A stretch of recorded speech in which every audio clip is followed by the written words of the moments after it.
दोस्तों, आज आपको 1970s की एक सच्ची और बहुत ही क्लासिक स्टोरी सुनाने जा रहा हूँ जो आपकी सोच बदल सकती है। तो चलिए स्टार्ट करते हैं। एक भारतीय फुटवेयर कंपनी जो भारत में तो बहुत अच्छा काम कर रही थी, पर अब उसकी इच्छा ग्लोबल कंपनी बनने की थी। ये कहानी उस कंपनी में काम कर रहे दो सेल्स मैनेजर्स की है। चलिए कहानी के लिए उनका नाम राम और श्याम रख लेते हैं। राम व श्याम दोनों को ये जॉब कॉलेज कैंपस प्लेसमेंट से मिली थी। दोनों मिडिल क्लास फैमिलीज से थे, एक ही कॉलेज से पढ़े थे, एक साथ ही कॉलेज से पास आउट हुए थे। पढ़ने में भी दोनों काफ़ी अच्छे थे। अगर फ़र्क था तो सिर्फ सोच का, हर मोड़ पे एटीट्यूड का। राम हमेशा हर चीज़ की पॉजिटिव साइड देखा करता था और कोशिश करता था कि इस हाई प्रेशर सेल्स जॉब में भी सभी चुनौतियों को हंसकर स्वीकार करे। और श्याम भाई, उसे कुछ भी सही नहीं लगता था, नेगेटिव माइंडसेट का था, मन में रंजिशें थी जिंदगी के खिलाफ। बहुत कुछ पाना चाहता था, बहुत जल्दी पाना चाहता था, पर जिंदगी उसकी रफ्तार से ना चली। अब उसे हर तरफ अंधेरा और नाउम्मीदें ही नजर आती थी। वो बहुत निराश हो चुका था। दोनों अपने अपने सेल्स एरियाज में ठीक ठाक काम कर रहे थे। तभी एक दिन बॉस ने दोनों को अपने केबिन में बुलाया और बोला, तुम दोनों को ये जानकर बहुत खुशी होगी कि हमारी कंपनी अब इंटरनेशनल हो गई है। हम एक्सपेंड कर रहे हैं और मैंने तुम दोनों को सेलेक्ट किया है हमारी नई टेरिटरी में जाकर एक फीजिबिलिटी रिपोर्ट तैयार करने के लिए। वहां जाकर ये चेक करने के लिए कि मार्केट सिचुएशन क्या है। Aren't you excited guys? Boss ने पूछा। राम के चेहरे पर एक बड़ी सी मुस्कान थी। ओह यस, शुक्रगुजार था वो इस मिशन के लिए कि उसे ही चुना गया, जबकि पूरी कंपनी में और कितने सेल्स मैनेजर भी इस प्रोजेक्ट के लिए एलिजिबल थे। उसके मन के अंदर की बातचीत कुछ ऐसी थी, इतने और मैनेजर्स को छोड़कर बॉस ने मुझे ही चुना है। कुछ तो देखा होगा बॉस ने मेरे अंदर।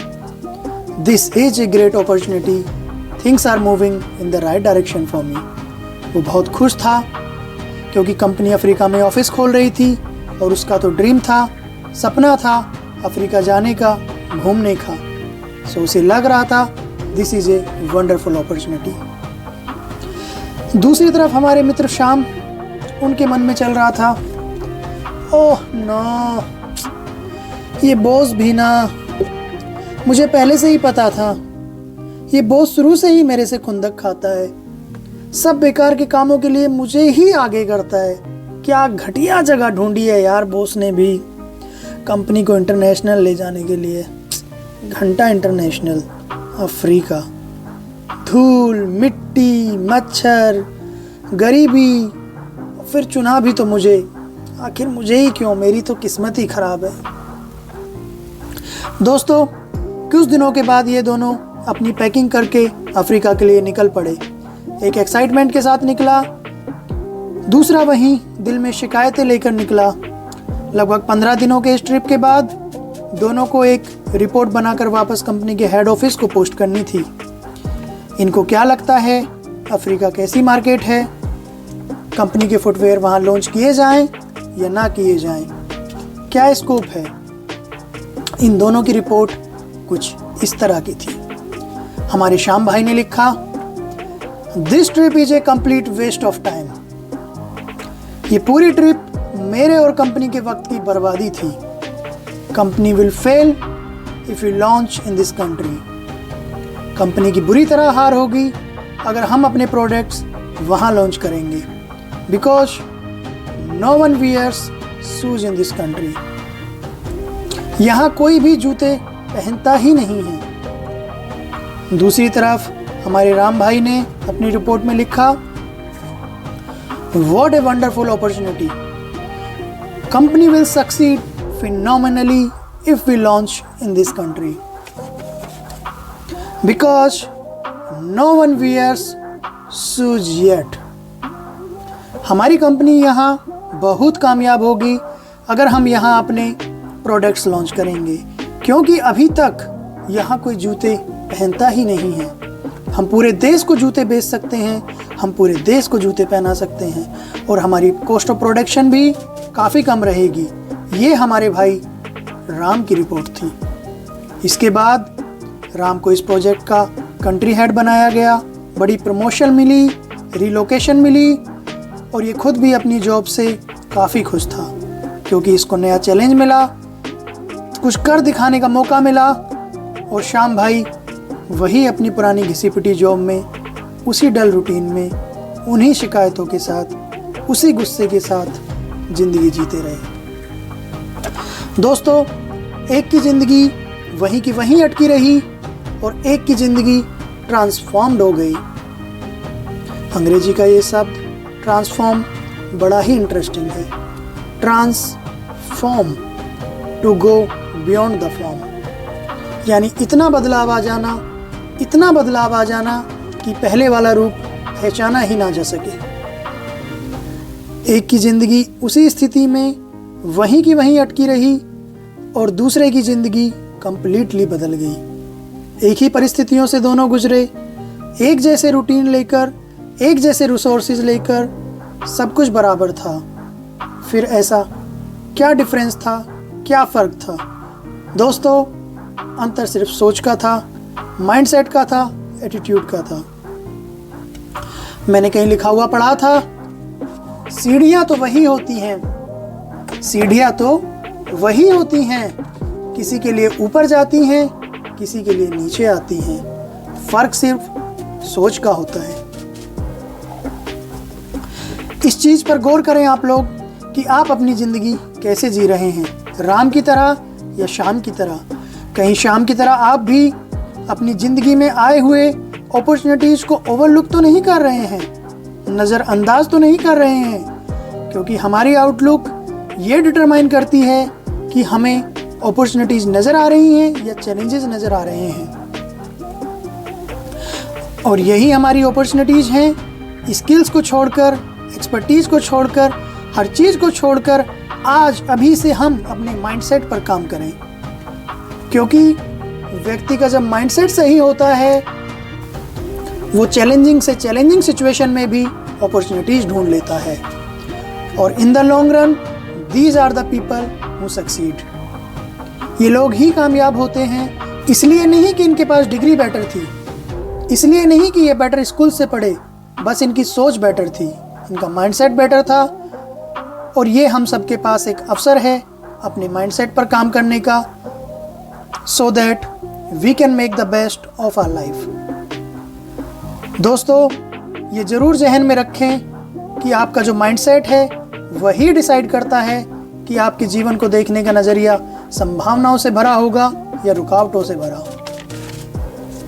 आपका माइंडसेट डिसाइड करता है कि आप किस चीज़ को ढूंढ रहे हैं, आपके रिसोर्सेज क्या हैं, आपके रीजंस क्या हैं। आप इस एग्जाम्पल में ही देखें, एक ने रीज़न दिया कि जूते बिक नहीं सकते क्योंकि कोई भी अभी जूते पहनता ही नहीं है। स्थिति वही है, सिचुएशन वही है। दूसरे ने रीज़न अलग दिया कि कंपनी बहुत कामयाब होगी, जूते बहुत बिक सकते हैं क्योंकि अभी तक कोई जूते पहनता ही नहीं है। एक साइकोलॉजिस्ट ने बहुत बखूबी लिखा है कि किसी भी इवेंट का खुद में कोई भी मीनिंग नहीं होता, हम उसे मीनिंग देते हैं और उस मीनिंग देने पर निर्भर करता है कि उस स्थिति में हम कामयाब होंगे या नाकामयाब होंगे। वो स्थिति हमारे फेवर में रहेगी या हमारे अगेंस्ट में जाएगी, ये उस पर निर्भर करता है कि हम उसे मीनिंग क्या दे रहे हैं। और ये मीनिंग देने की शक्ति हमें अपने माइंडसेट से मिलती है, अपने थॉट प्रोसेस से मिलती है। किसी ने क्या खूब लिखा है, अगर आप अपनी सोच को ठीक कर लेंगे तो आपकी बाकी ज़िंदगी धीरे धीरे अपने आप ठीक होती चली जाएगी। मैंने कहीं लिखा हुआ पढ़ा था, नज़र का ऑपरेशन तो हो सकता है पर नज़रिए का ऑपरेशन करना बहुत मुश्किल है। चलिए, नज़र का तो ऑपरेशन हो जाता है पर नज़रिए को ढाला जा सकता है, धीरे धीरे बदला जा सकता है। हम खुद को ट्रेन कर सकते हैं by looking at the positive side of the things. इस कहानी के दो मेजर टेकअवेज मुझे समझ आते हैं। और ज़्यादा भी हो सकते हैं। जो पहला टेक अवे मुझे समझ आता है वो है डोंट जनरलाइज। जी हाँ दोस्तों, यानी अगर एक चीज़ गलत चल रही हो तो उसका ये मतलब ना निकालें कि सारी ज़िंदगी ही गलत चल रही है, सब कुछ ही गलत चल रहा है। कई बार हमारे साथ एक छोटा सा हादसा होता है, छोटा सा इवेंट होता है, छोटा सा सेटबैक होता है और उस छोटी सी हार से हम ये बड़ा नतीजा निकाल लेते हैं कि हमारी आने वाली सारी की सारी ज़िंदगी ही ऐसी रहेगी। और क्योंकि हम ये अनाउंसमेंट खुद करते हैं इसलिए हम ये पूरा भी खुद ही करते चले जाते हैं, क्योंकि हमने सोचा होता है कि हमारी ज़िंदगी ख़राब चल रही है। Please don't generalise. एक चीज़ गलत हुई, बॉस एक दिन अगर आपसे नाराज़ हैं, दैट डजंट मीन कि बॉस आपको पसंद नहीं करते। घर वाले अगर आपसे एक दिन नाराज़ हैं, दैट डजंट मीन कि घर वाले आपको पसंद नहीं करते। अगर आपने एक क्वार्टर में अच्छा परफॉर्म नहीं किया तो इसका मतलब ये नहीं कि आप अगले क्वार्टर में अच्छा नहीं कर सकते। अगर आपने एक एग्ज़ाम में अच्छा नहीं किया तो इसका मतलब ये नहीं कि आप आने वाले एग्ज़ाम्स में अच्छा नहीं कर सकते। Don't let one setback determine your future. और जो दूसरा टेक अवे मुझे लगता है वो है शिकायतों के ऊपर, कंप्लेनिंग के ऊपर। हमने देखा होगा, कितनी बार सुना होगा लोगों से कि वो हमेशा शिकायतें ही करते रहते हैं कि मैं सक्सेसफुल नहीं हो पाया क्योंकि ये उसकी गलती है, ये उसकी गलती है, ये उसकी गलती है, लेकिन अपनी गलती कभी नहीं देखते।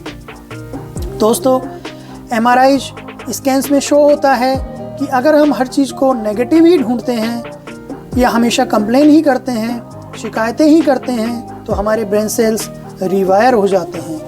रिवायर ऐसे हो जाते हैं कि हम जिस भी स्थिति में एंटर करते हैं हमें नेगेटिव चीज़ें, उसमें कमियां ही नज़र आती हैं।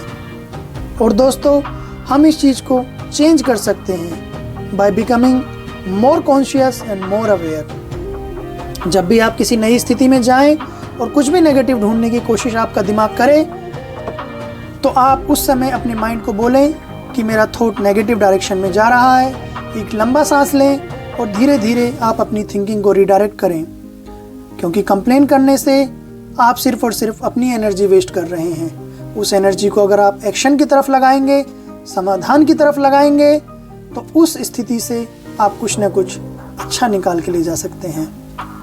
So thanks for watching this video. अगर आपको ये वीडियो पसंद आया है तो please subscribe my channel and like this video and share this video with your friends.